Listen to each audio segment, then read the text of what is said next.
In the beginning, there was only the waters of chaos. Darkness and silence reigned across the endless abyss. There was no land, no sky, no sun, and no life. Yet deep within the primordial waters lay the formless spirit of the Creator, the Father and Mother of all things, waiting for the moment when creation would begin. At last, the stillness of chaos was broken. From the endless waters, a mound of earth slowly rose, just as the fertile land of Egypt emerges when the floodwaters of the Nile recede. This was the Primeval Mound, the first land to exist, the foundation upon which all creation would be built. The Creator descended upon the sacred mound in the form of the Bennu, the divine phoenix with flaming plumage. Perched upon the first land, the Bennu uttered a mighty cry. Its voice shattered the eternal silence and became the first sound in existence. Yet other traditions told a different story.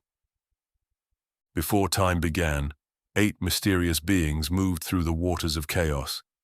They were known as the Ogdoad, Nun and Nunet, deities of the watery abyss, Her and Het, deities of endless space, Kek and Keket, deities of darkness, and Amun and Amunet, deities of invisibility. These ancient beings swam together through the abyss, and by their combined power formed the great cosmic egg from which the Creator would emerge. Some said that this sacred egg was laid upon the primeval mound by a divine goose known as the Great Cackler. The celestial bird guarded the egg through countless ages, and at last the shell cracked open. From within emerged the radiant Bennu, shining with divine light. As the egg split apart, its 2 halves separated the waters of chaos and created the first ordered space in which the Creator could fashion the world.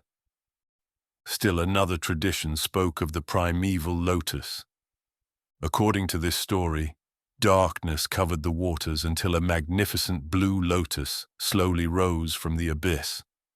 The sacred flower opened its petals, revealing a young god seated within its golden heart. A sweet fragrance drifted across the waters, and brilliant light streamed from the body of the divine child. The universal darkness was banished, and for the first time, creation was illuminated. This child was the Creator, the sun god, source of all life. Yet each evening, the lotus sinks once more beneath the surface of the primordial waters.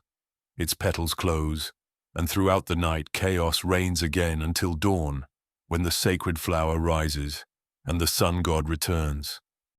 For the forces of chaos were never entirely defeated. Even now they surround the ordered world in the form of monstrous serpents waiting to attack the sun god. The struggle between order and chaos is eternal and will never truly end. Whatever form the Creator took, all traditions agree on one thing. In the beginning, the Creator was utterly alone. As ages passed, this loneliness became unbearable, and the Creator longed for companions to share in the new world. In Memphis, priests taught that creation began through thought and speech.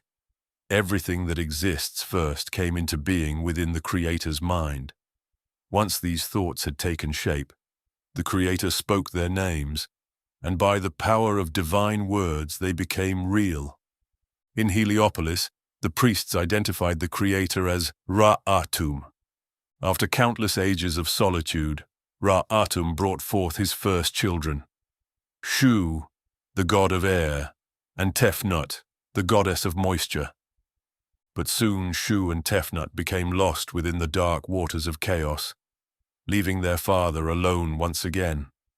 To find them, Ra-Atum removed one of his own eyes and filled it with divine power. He called the eye his daughter, Hathor, and sent her forth into the primordial darkness. The blazing eye pierced the forces of chaos, and before long, Hathor discovered Shu and Tefnut, and guided them safely back to their father.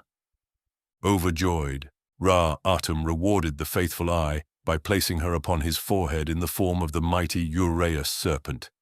He granted her dominion over his enemies, declaring that gods and mortals alike would fear her power. Then Ra-Atum embraced Shu and Tefnut, and tears of joy flowed from his eyes.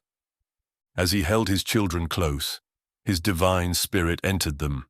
From that moment onward, they, and all the gods who would follow, shared in the sacred essence of the Creator. And so began the ordered world, forever sustained by the power of the gods and forever threatened by the eternal forces of chaos. Thanks for watching. Don't forget to like and subscribe.